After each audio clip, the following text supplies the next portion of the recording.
কি বলেছেন? শান্ত মা, শান্ত জানো মা, এই আত্মহত্যা করা যায় আর কোন মহাপাপ হবে সেটা তুমি নয়তো বলেছো বাবা। বাবা জানো না আপনি আমাকে সর্বনাশ করেছেন। শিশুকে আপনি বাপকে নানা নষ্টবিদ্যা শিক্ষা করিয়েছেন, তাই আজ সবাইকে ধ্বংস করে এসেছে।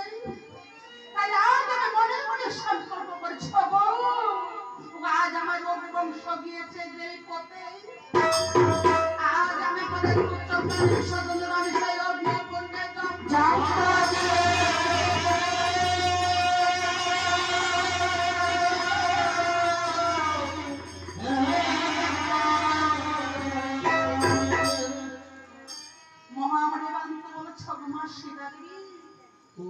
শান্ত হো মা, তবে তুমি শান্ত হো।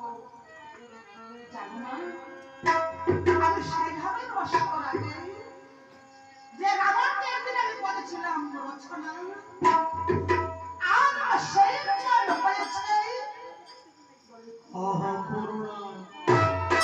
আমি তোমাকে কথা দিয়েছি আর আমার রঘুবংশ সবাইকে আমি বাঁচিয়ে দেব।